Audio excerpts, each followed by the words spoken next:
The True Solution of the Negro Problem. Marcus Garvey, 1922. The True Solution of the Negro Problem. As far as Negroes are concerned, in America we have the problem of lynching, peonage, and disfranchisement. In the West Indies, South and Central America, we have the problem of peonage, serfdom, industrial and political governmental inequality. In Africa, we have not only peonage and serfdom, but outright slavery, racial exploitation, and alien political monopoly. We cannot allow a continuation of these crimes against our race, as 400 million men, women, and children, worthy of the existence given us by the divine Creator, we are determined to solve our own problem by redeeming our motherland Africa from the hands of alien exploiters and found there a government, a nation of our own, strong enough to lend protection to the members of our race scattered all over the world, and to compel the respect of the nation and races of the earth. Do they lynch Englishmen, Frenchmen, Germans, or Japanese? No. And why? Because these people are represented by great governments, mighty nations and empires, strongly organized, yes, and ever ready to shed the last drop of blood and spend the last penny in the national treasury to protect the honor and integrity of a citizen outraged anywhere. Until the Negro reaches this point of national independence, all he does as a race will count for naught, because the prejudice that will stand out against him, even with his ballot in his hand, with his industrial progress to show, will be of such an overwhelming nature as to perpetrate mob violence and mob rule, from which he will suffer, and which he will not be able to stop with his industrial wealth and with his ballot. If the Negro were to live in this Western Hemisphere for another 500 years, he would still be outnumbered by other races who are prejudiced against him. He cannot resort to the government for protection, for government will be in the hands of the majority of the people who are prejudiced against him. Hence, for the Negro to depend on the ballot and his industrial progress alone will be helpless, hopeless, as it does not help him when he is lynched, burned, Jim Crowed, and segregated. The future of the Negro, therefore, outside of Africa, spells ruin and disaster. Hey everybody, this is Dan. And I'm just making this video to sort of just jog my mind about some things I've just seen on YouTube today that was pretty interesting. I saw some videos where people was moaning and groaning about why is it this and why is it that, some black sites I went on, and black pages I went on, and there again, people, that's the reason why I read that poignant speech that Marcus Garvey gave in 1922. It's 2012, people, and in 1922, just like we discussed in my previous video about Frederick Douglass and Martin Luther King, but here is another man that had vision. In 1922, spelled exactly what the fate of black Americans would be in this place that we call home, that has never truly been our home. And people would castigate him, insult him, tarnish his lineage for only trying to get the black man to stand up on his own feet and take control of his own destiny.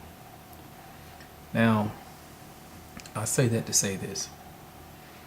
I won't get into the debate about the Jews and Israel and if they're not Jews and stuff like that, because to me that's just wasting time, because look at the results of that people. See, you can argue whatever you want to argue, but you can't argue results. Now here it is. Marcus Garvey, Brother Garvey, broke down exactly what we as a black nation needed to do. And here are a group of people that were also disenfranchised in Germany and Europe, Poland, Russia, places like that. And after World War II, the Balfour Declaration was signed and they received land. There again, I won't get into the debate if you're pro-Palestinian, anti-Zionist. I won't get into that. You want to get into that, you make a video on your own page, you get into that. I'm talking about results. Here are people that took a page out of what Marcus Garvey said in that speech that you heard me recite at the beginning of this video.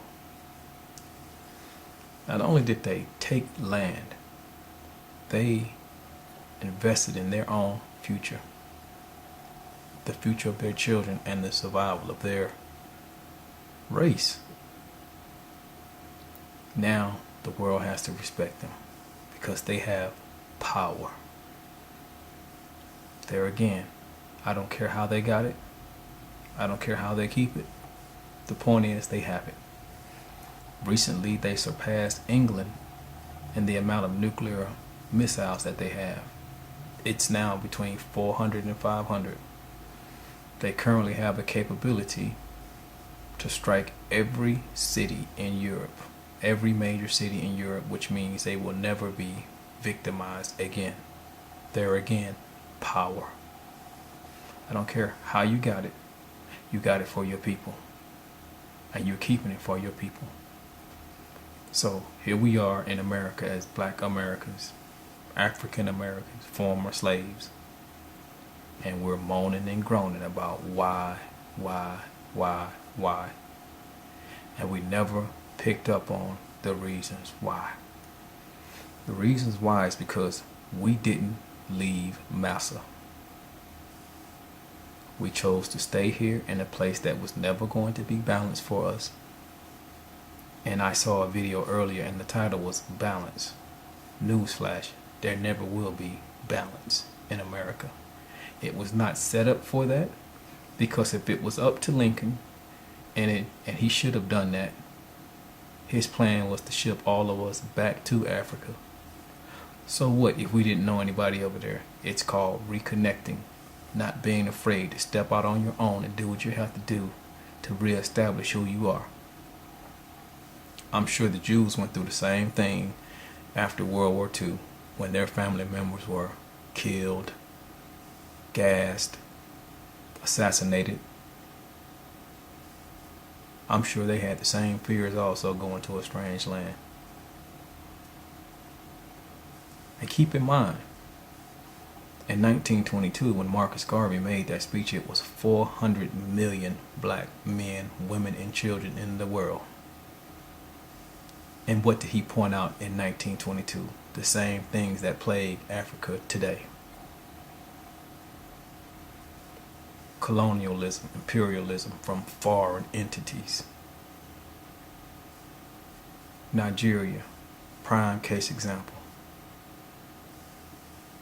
Ran by outside influences that have monopolized that country's oil resources. Sweet crude oil, some of the best quality oil in the world. Yet they can't make their own gas. Yet they have to have stipends for gas every month that the government gives them. And when the government recently went up on the coupons that they issue these people, they allocate them every month, it was a riot, because they have no money in that country, because they have not reallocated their resources, and it does not go to the people, it goes to foreigners. Yet everybody in Nigeria walks around with a cell phone. You see how we sell ourselves out for shiny, nice things with apps and everything? Well, I'll tell you what, I got an app for all black people in the world, and I don't think we'll object to it. Let's get a slave app. Let's get a slave app, because we like to be slaves. No matter how you sit back and you say whatever, you like to be slaves. So why don't we just let the powers that be create an app called a slave app? Because believe me, people, we are in worse condition now in 2012 than we were in 1848. when we were still trying to abolish slavery, fighting the abolitionists. It's pathetic, man. That was Frederick Douglass's struggle back in 1848, was abolitionism, and trying to get black people to fight against something that was making their situation dire. To no avail. Here it is, 2012.